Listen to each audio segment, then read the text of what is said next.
Maimunah binti Haris. Secara nasab, ya. Baik, kita lihat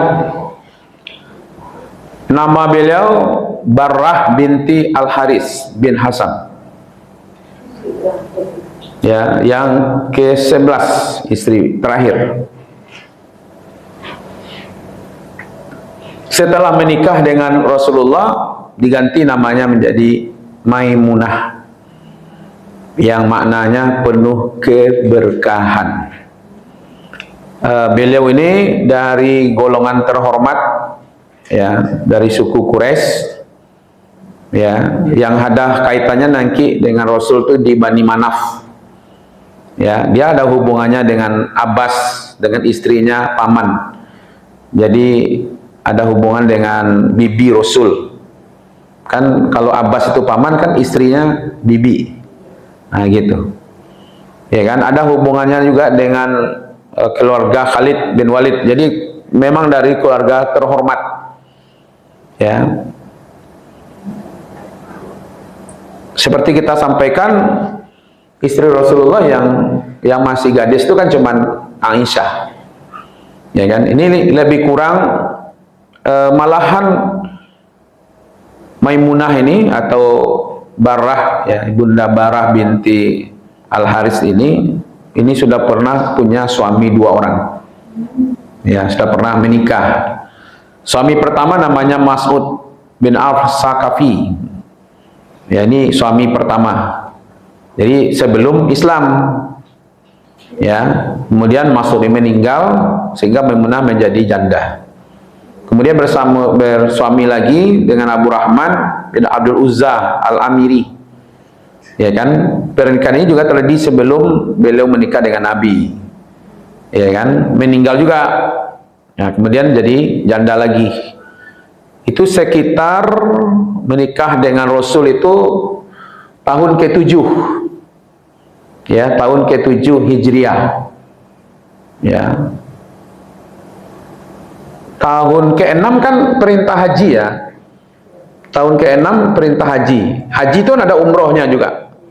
Ya kan? Kita hajinya tamattu. Tamattu itu haji bersenang-senang artinya tuh, Bu. Jadi tamattu itu artinya bergembira-gembira, ringan, haji yang ringan. Banyak senang-senangnya gitu. Iya kan? Yang hajinya cuman berapa hari kan, tapi banyak menikmati perjalanan saja. Setelah peristiwa umrah qada, jadi ketika Nabi mau umroh pada tahun ke-6 itu kan tidak bisa, tidak diizinkan. Dulu ada, kita bicara tentang Aqabah kan, perjanjian Aqabah kan, sehingga dijanjikan, dibolehkan umroh 1 tahun lagi. Nah, itu makanya Nabi umroh tahun ke-7, umroh qada, mengganti yang tahun ke-6 itu gitu. Nah, setelah itu menikah, itu di daerah Sarif. Jadi sebelum masuk kota Makkah, ya, pada usia sekitar 26-27, ya, menikah dengan Rasulullah. Ya, usia meninggalnya sekitar ada yang mengatakan 70, 71, ada yang mengatakan 80. Ya. Jadi kenapa disebut berkah gitu? Jadi dari Al-Barrah dia menjadi Maimunah, ya kan? Makanya dulu banyak juga nama-nama orang tua kita dulu Maimunah, kan? Ya kan? Kalau kini dikasih Maimunah itu seolah itu nama sudah kuno, orang lamo gitu ya. Nah, gitu ya. Kini kalau bisa namanya siapa ya? Ya, macam-macam, kadang-kadang dia juga tidak tahu artinya gitu. Iya kan? Masih lumayan lah kalau angel itu bahasa kitanya sebenarnya malaikat. Iya kan? Angel itu kan bahasa Inggris. Iya kan? Tapi ada Angelina itu masuk Islam dia kan? Nah, ya, ada yang seperti itu. Yang penting nama baik itu ibu, bukan harus berbahasa Arab, tidak.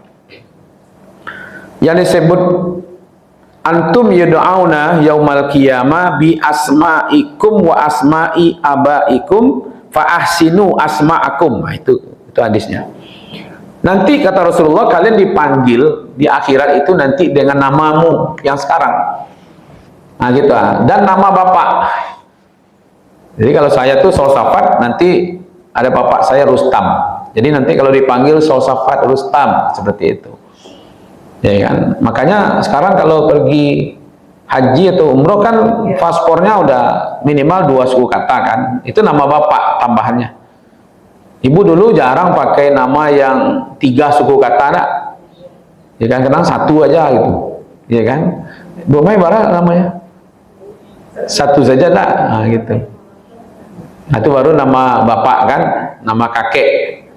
Ah, itulah hebat tuh mah. Ditekan aja kakek kan. Jati kakek masih terkenal ya. Saya nama jati kakek le. Enggak lah kan? Nah, kalau orang Arab tuh dia suku tuh hafal sampai ke atasnya tuh, Bu. Ingat pakai bin gitu. Nah, dia wah duo sila. Tahu siapa, Bu? Apa paling-paling tahunya tuh itu pun dengan bapak karena dia mau pakai kita. Solsafat, Rustam, Munab. Jadi kakek dari bapak itu Munab. Ya kan? Kalau dari nenek cuman tahunya 1 cuma tahu itu, Bu. Ya kan? Kalau ibu ambo itu ya kan bapaknya namanya Jahan. Nah, di hati itu enggak tahu malah itu. Apalagi di Minang. Di Minang kan nama ibu. Ke atasnya ibu berarti nanti baru mama gitu kan? Ya mama kan ke atasnya.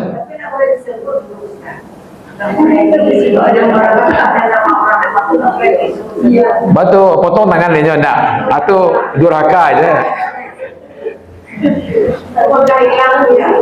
Itu anak abu yang kete itu, Bu. Tanyalah tuh, sana mau ayah ya, tahunya tuh. Ya kan? Sosopat ya, balik itu. Ya kan? Tanya nama ibunya siapa itu. Hafal dia tuh. Ya kan? Manusia nyampe nama orang gaek gitu ya. Akhirnya lupa je orang gaeknya. Oh, berarti sama tuh, Bu. Ada jenazah mau diangkat ke kuburan, tapi tagak di halaman dulu. Atau menyeruduk di bawahnya gitu ya. Ya kan? Dicari pula sunnahnya enggak ada pula tuh. Tuh mau tanya, untuk apa kau menyeruduk? Supaya nyelupo juga gayanya. Orang suruh ingeknya lupa. Ya kan? Supaya lupanya je mandinya, je apanya gitu ya. Kalau lupa bila kan doaan gitu. Ya kan? Macam-macam sih orang menyuruh ayah. Nah, ada seperti itu kan keyakinan kan? Kenapa bawa dia segala macam gitu? Ya Allah. Kalau dia lupa bilanya kama mendoakan lagi gitu, ya kan? Jadi pernikahan Nabi dengan istri-istri beliau ini pasti ada hikmah-hikmah yang luar biasa. Nah, di antaranya di sini menguatkan hubungan baik kekerabatan dengan Abbas, ya kan, karena ada hubungan dengan Ibnu Abbas, dengan paman Abbas kan, yang istri, ya kan, istri paman beliau ada hubungannya. Kemudian dari Bani Walid, yaitu tadi. Jadi ada kekuatan. Sebenarnya kita juga ada begitu kan. Kalau suku Melayu dengan suku Ceniago, nah itu berarti antara Melayu dengan Ceniago ada mengikat dengan pernikahan. Kan ada seperti itu juga. Ya kan, termasuk beliau gitu. Nah, jadi karena beliau ini penyayang, penuh pelayanan, ya kan, orangnya saling suka bersilaturahim. Jadi dengan pernikahan banyak suku yang bisa disatukan gitu. Itu salah satu hikmah, ya kan, dari Maimunah, ya kan.